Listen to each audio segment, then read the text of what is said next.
I don't know where my son lives. I haven't known for almost 6 years now. The last address I had was in Portland, a rental apartment. I sent a birthday card there once, and it came back with a yellow sticker, no forwarding address. I still have that card somewhere. Never opened it, never will. I'm 78 years old, and my son is out there in the world, living, working. Maybe married now, maybe with children of his own. I wouldn't know. He didn't die. He didn't move to another country. He just stopped calling, stopped writing, stopped existing in my life. And for a long time, I told myself that was his choice. Now I understand it was mine. When Daniel was born, I made myself a promise. I was going to raise him right. Not the way some fathers did back then, absent, drunk, too soft, too careless. I was going to be present. I was going to teach him how to be a man. In my mind, that meant structure, discipline, high expectations. My own father worked in a factory for 41 years. He came home tired.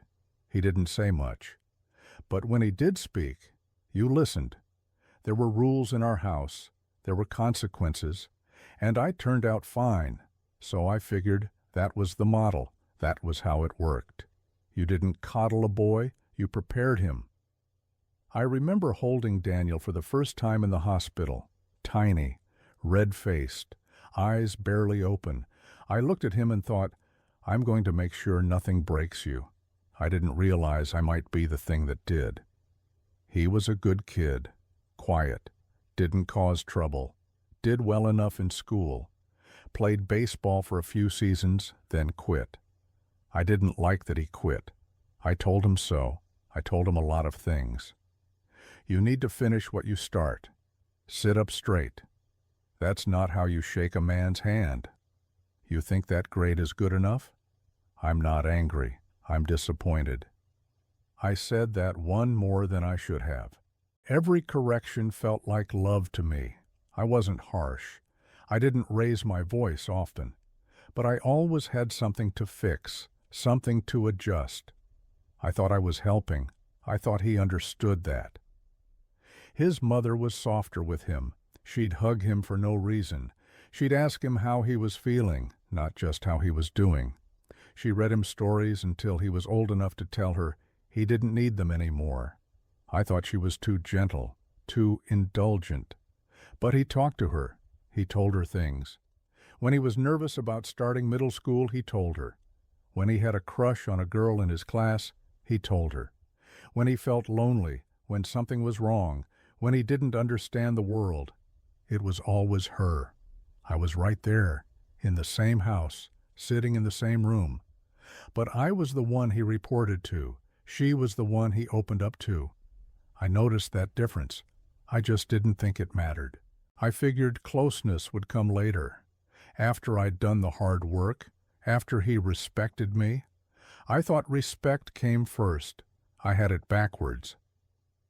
He turned 18 the summer after high school, had a job lined up in another city. A friend's cousin had a place he could rent cheap. He was excited, ready to leave. I helped him load his car, a used Honda Civic with a dent in the passenger door. We didn't talk much that morning. I told him to check his oil every month, told him to keep his receipts, told him not to lend money to anyone. He nodded. He hugged his mother for a long time. She cried. He let her. Then he walked over to me. He shook my hand. I said, "Make good choices." He said, "I will." And then he drove away.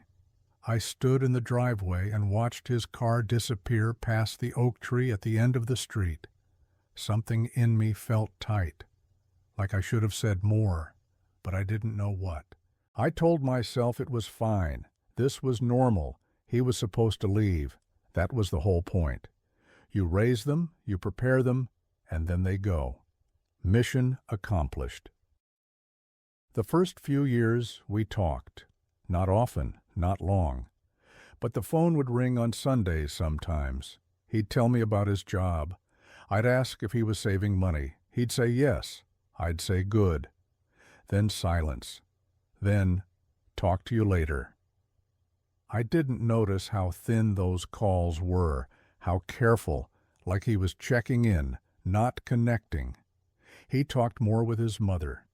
She'd stay on the phone for an hour, asking about his friends, his apartment, his life. She'd laugh at things he said. She'd remember names. I didn't remember names. I remembered whether he sounded responsible. Years passed. He moved a few times, new jobs, new cities. We saw him maybe once every 2 years, sometimes less. When he visited, I didn't know what to talk about.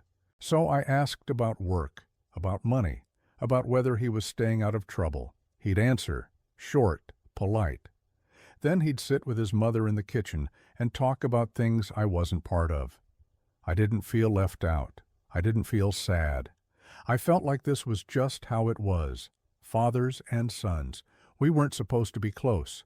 We were supposed to be solid, steady, in the background. That's what I told myself. His mother passed when he was 32. Cancer. Fast and mean. 4 months from diagnosis to the end. Daniel flew in for the last week. He sat by her bed, held her hand, cried. I stayed in the doorway. I didn't know how to be there, not really. At the funeral, he stood next to me. We didn't speak. Afterward, he helped me clean out her closet, fold her clothes, donate what we could. Before he left, he said, "Call me if you need anything." I said I would. I didn't. 2 years later, he visited again, unannounced. A Saturday afternoon in October, leaves turning red. I opened the door, and there he was. "Thought I'd stop by," he said. He looked older, a little tired, but there.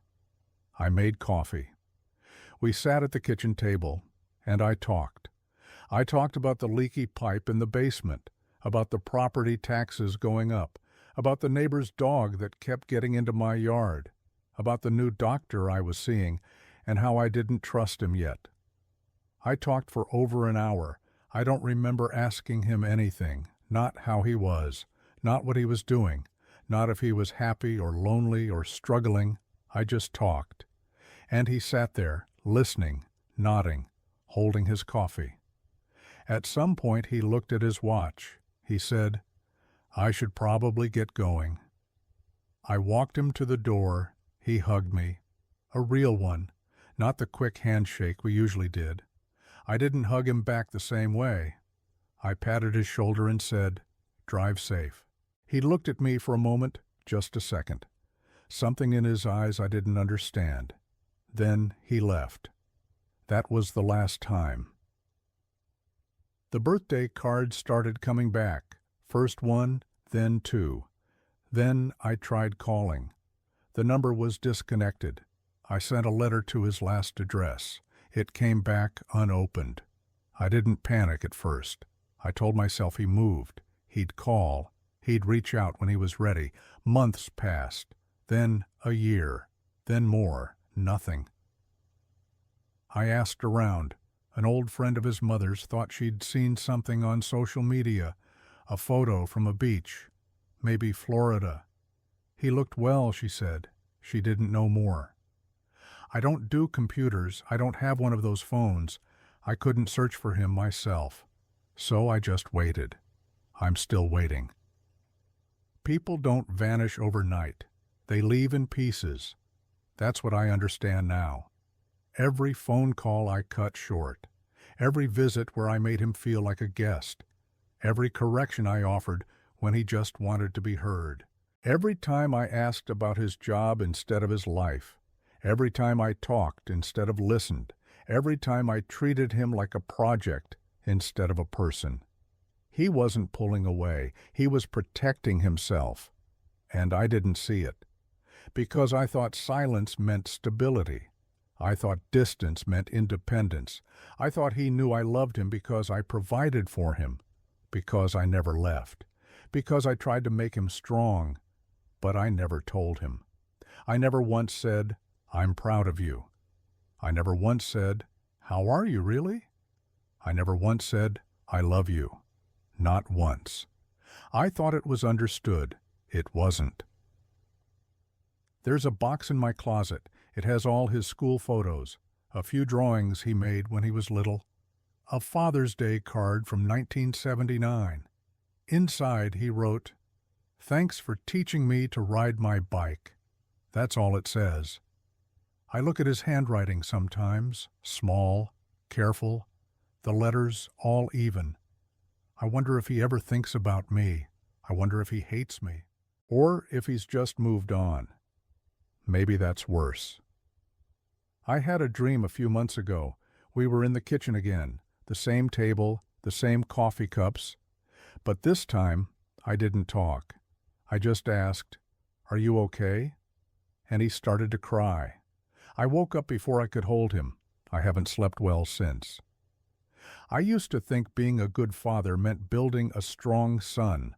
I thought my job was to shape him, prepare him, correct him. I didn't know my job was also to know him, to see him, to let him be soft in front of me, to be soft myself.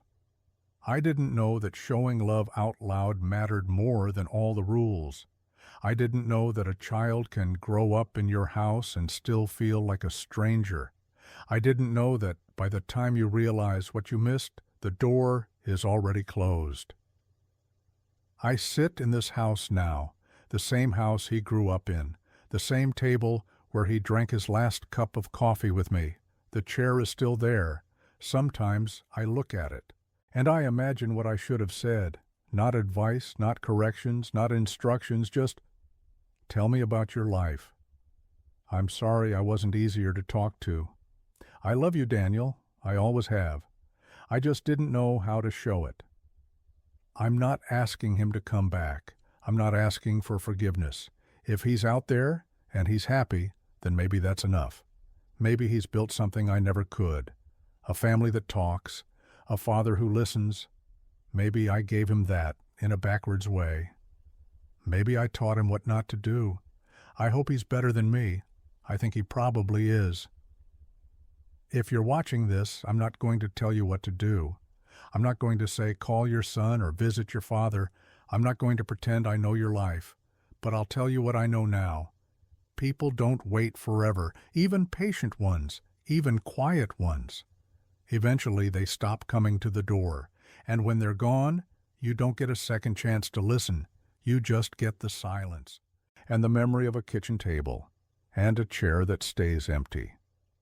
I still send birthday cards every year to the last address I have.